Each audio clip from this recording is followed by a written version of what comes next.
नमस्कार, मी वृषाली पाटील बातमीपत्रात आपलं स्वागत करते। या बातमीपत्रात पाहूया महत्त्वाच्या 50 बातम्या सुपरफास्ट पद्धतीने। शिवरायांनंतर आता बाबासाहेब आंबेडकरांबद्दल राहुल सोलापूरकर बरळला। अभ्यासाने ते मोठे झाले त्यानुसार आंबेडकर हे वेदानुसार ब्राह्मण अशा वक्तव्याचा सोलापूरकरचा अजून एक व्हिडिओ सोशल मीडियात व्हायरल। तर वादग्रस्त वक्तव्यानंतर माफी। तर सोलापूरकर जिथे असेल तिथेच झोडणार। बाबासाहेब आंबेडकरांबद्दलचं वक्तव्य समोर आल्यानंतर जितेंद्र आव्हाड आक्रमक। शिवराय आणि बाबासाहेबांबद्दलचे शब्द मागे घेण्याची मागणी। राहुल सोलापूरकरची जीप छाटणाऱ्याला 1 लाखाचं बक्षीस। अमोल मिटकरी यांच्याकडून 1 लाखांचं बक्षीस जाहीर। राहुल सोलापूरकर कोण, त्याचं राजकारणातील योगदान काय, त्याला महत्त्व देण्याची गरजच नाही। शेकाप नेते जयंत पाटलांचं वक्तव्य।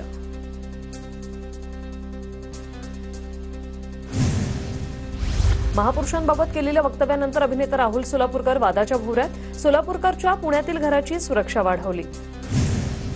राहुल सोलापूरकरच्या वक्तव्यानंतर धाराशिव पुण्यात आंदोलन। पुण्यात Republican party of India Sachin Kharat गटाकडून आंदोलन। सोलापूरकरच्या वक्तव्यानंतर धाराशिवच्या कळंबमध्ये रास्ता रोको। सोलापूरकरवर फडणवीसांनी तातडीने अटकेची कारवाई करावी, सचिन खरात यांची मागणी। वक्तव्याबद्दल माफी मागण्याचीही मागणी। राहुल सोलापूरकरवर येरवडा मेंटल हॉस्पिटलमध्ये उपचार करावे आणि मेंटल नसेल तर गुन्हा दाखल करून येरवडा जेलमध्ये पाठवा। रोहित पवार यांचं ट्विट।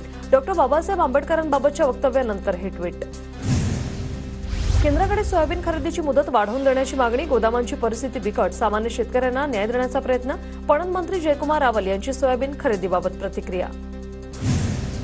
बनावट औषध आणि खतं तयार करणाऱ्या कंपन्यांवर तातडीने कारवाई करा, कृषी मंत्री माणिकराव कोकाटे यांचा कंपन्यांना थेट इशारा। पुणे जिल्ह्यातील जीबीएस आटोक्यात रुग्णसंख्या घटली। गेल्या 24 तासात 1 बाधित रुग्ण आढळला। रुग्ण बरे होण्याचे प्रमाण वाढले। 184 संशयितांपैकी 155 रुग्णांमध्ये जीबीएस आढळला। पुण्यातील जीबीएसच्या रुग्णांची संख्या सध्या नियंत्रणात। परिस्थितीवर नजर ठेवण्यासाठी केंद्राकडून 1 पथक तयार। जीबीएस रुग्णांबाबत आरोग्यमंत्री प्रकाश आंबेडकरांची प्रतिक्रिया। लवकरच डॉक्टरांची रिक्त पदं भरली जातील। पुढच्या 15 दिवसात 400 डॉक्टर्स हजर होतील। आरोग्यमंत्री प्रकाश आंबेडकर यांचं आश्वासन। पिंपरीतील 17 आरो प्रकल्पांना टाळे। दूषित पाणी वापरून पाण्याची बॉटलिंग करणाऱ्या अनधिकृत खासगी आरो प्रकल्पांची तपासणी। सर्वजण ठेकेदार होऊ नका, दुसरा व्यवसायही करा, काही नाही तर चायनीजची गाडी टाकू। शिवसैनिकांनी रुबाबात राहायला हवं, निलेश राणेंचं वक्तव्य। शिर्डीत आंतरराष्ट्रीय सहकार परिषदेचं आयोजन। सहकार कायद्यात आमूलाग्र बदल करण्याची गरज। पालकमंत्री विखे पाटलांची सहकार मंत्र्यांकडे मागणी। गडचिरोलीतील आदिवासी भाग औद्योगिक विकासाचा क्षेत्र बनतोय। महाराष्ट्रात सगळ्यात जास्त रेव्हेन्यू देणारा जिल्हा गडचिरोली असेल, केंद्रीय मंत्री नितीन गडकरींचं आश्वासन। सांगलीतील कोंडलच्या कुस्ती मैदानात विद्यमान आणि माजी खासदार आमने सामने। विशाल पाटील आणि संजय काका पाटलांकडून हस्तांदोलन। पुण्यात अजितदादा आणि सुनेत्रा पवारांच्या उपस्थितीत सर्व आजी माजी आमदारांची बैठक। आगामी निवडणुकीच्या रणनीतीवर बैठकीत सखोल चर्चा। धुळे तालुक्यातील शिरूड बोरी परिसरासाठी गिरणा दावा कालव्यातून लवकरच रब्बीसाठी आवर्तन। महाराष्ट्र प्रदेश काँग्रेस कमिटीचे कार्याध्यक्ष कुणाल पाटील यांची माहिती। पुण्याच्या भोरमधील चिखल गावात माजी आमदार संग्राम थोपटेंच्या हस्ते विविध विकास कामांचं भूमिपूजन। नळ पाणी पुरवठा, उपसा जलसिंचन योजना आणि आरोग्य सेवेच्या कामाचं भूमिपूजन। जालन्यात 21 वर्षीय तरुणाला जिवंत जाळल्याचा प्रकार। बदनापूर तालुक्यातील मेहुणा गावातील घटना। तरुणाला कुणी जाळलं याबाबत पोलिसांचा तपास सुरू। आकाश जाधव असं तरुणाचं नाव। वर्ध्याच्या हिंगणघाट जवळच्या पिंपळगावात इंस्टाग्राम सोशल मीडियावरील स्टोरीमुळे वाद। 17 वर्षीय युवकाची चाकू भोसकून हत्या। हिंगणघाट पोलिसात गुन्हा दाखल। इंदोर नागपूर वंदे भारत एक्सप्रेसच्या नागपूर स्थानकावरील आगमन वेळेमध्ये बदल।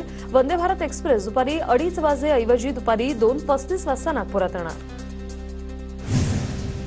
मध्य रेल्वेकडून रोहा यार्डमधील पायाभूत सुविधांसाठी मंगळवारी ब्लॉक। कोकणातील रेल्वे गाड्यांच्या वेळापत्रकावर परिणाम होणार। रोहा अप आणि डाऊन मार्गावर सकाळी 11 वाजल्यापासून 3:45 वाजेपर्यंत ब्लॉक। लवकरच 24 कोचची वंदे भारत स्लीपर ट्रेन धावणार। मुंबई अहमदाबाद मार्गावर ट्रेनची यशस्वी चाचणी। महापालिकेचे एकात्मिक पदपथ धोरण तयार। पदपथ चालण्या योग्य बनवण्यासाठी महापालिकेचा संकल्प। कल्याण पश्चिम रेल्वे स्थानक परिसरात कचऱ्याचं साम्राज्य, दुर्गंधीमुळे प्रवासी व रिक्षा चालक त्रस्त, अस्वच्छतेमुळे अनेक रिक्षा चालकांना श्वसनासंबंधी आजार, प्रशासनाकडून दुर्लक्ष. कोथिंबीर, अंबाडी, चुका, चवळीच्या दरात वाढ, तर घाऊक बाजारात मागणीच्या तुलनेत फळभाज्यांची आवक चांगली होत असल्याने फळभाज्यांचे दर स्थिर. पुण्यातील मार्केट यार्डात फुलांच्या मागणीत घट, सध्या कोणताही सण उत्सव नसल्याने फुलांची मागणी नाही. झेंडूला घाऊक बाजारात किलोनुसार 20 ते 40 रुपये भाव. नंदुरबार जिल्ह्यात टोमॅटोची आवक मोठ्या प्रमाणात वाढली. आवक वाढल्याने टोमॅटोच्या दरात मोठी घसरण, सध्या टोमॅटो 10 रुपये किलो. नंदुरबार जिल्ह्यात पपईच्या दरात वाढ झाल्याने शेतकऱ्यांमध्ये समाधान. पपईला प्रति किलो 23 रुपयांचा विक्रमी दर. धाराशिवच्या चिलवडीत जोराच्या वाऱ्यामुळे द्राक्षाची बाग झाली जमीनदोस्त. शाहू जाधव या शेतकऱ्याचं 40 लाखाचं नुकसान. पंढरीत दर्शन मंडपासह स्कायवॉक उभारणीसाठी 102 कोटींची निविदा. दर्शन मंडप आणि स्कायवॉक उभारणीचं काम 2 वर्षात पूर्ण होणार. माघी एकादशीला राज्यातून जवळपास 4 लाख भाविक पंढरीत दाखल. टाळ मृदुंगाचा गजर आणि विठुरामाच्या जयघोषानं पंढरी नगरी दुमदुमली. कृष्णा नदीच्या तीरावर सुरू झालेल्या कृष्णामाई महोत्सवाला सांगलीकरांची गर्दी.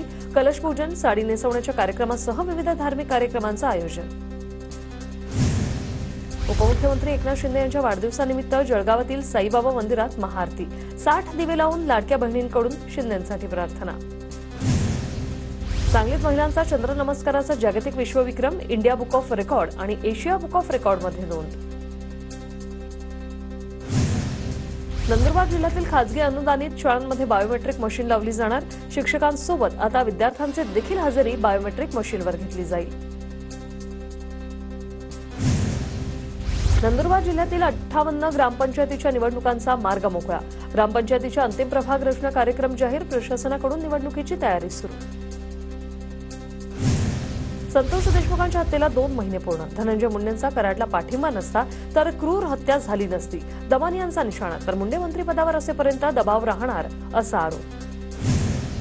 धनंजय मुंडेंचा राजीनामा घेणं मुख्यमंत्र्यांना आवश्यक वाटलं नसेल. मुख्यमंत्री उपमुख्यमंत्र्यांना गरजेचं वाटलं तर ते राजीनामा घेतील. पंकजा मुंडेंची प्रतिक्रिया.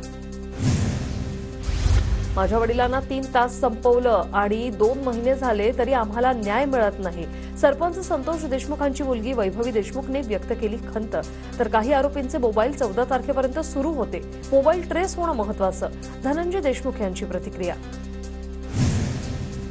धनंजय मुंडेंविरोधात फडणवीस दादांसह सीबीआय, कॅग आणि लोकायुक्तांना पत्र दिल्याची अंजली दमाने यांची माहिती. 4 प्रकरणात मुंडेंची आमदारकी रद्द झाली. आताही रद्द झाली पाहिजे. टोलवाटोलवी न करता मुंडेंच्या राजीनाम्याचा निर्णय घ्या अशी मागणी. बीड हत्या प्रकरणात धनंजय मुंडेंचा प्रत्यक्ष संबंध दिसत नाही. बावनकुळेंची प्रतिक्रिया. तर मुंडेंवरील आरोप सिद्ध झाल्यावर कारवाई केली जाणार. बावनकुळेंची ग्वाही. गुंडांच्या दबावाखाली लोकांना राहावं लागत होतं. गुंडांच्या त्रासाला कंटाळून 500 व्यापारी परळी सोडून गेले. सुरेश धस यांचा आरोप. धनंजय मुंडेंप्रकरणी मोर्चात भूमिका स्पष्ट केली होती. वाल्मी कराड हे धनंजय मुंडे यांच्या जवळचे आहेत. जनतेच्या मनात संशय राहू नये म्हणून मंत्रिपदाचा त्याग करावा. प्रकाश सोळंके यांचं वक्तव्य.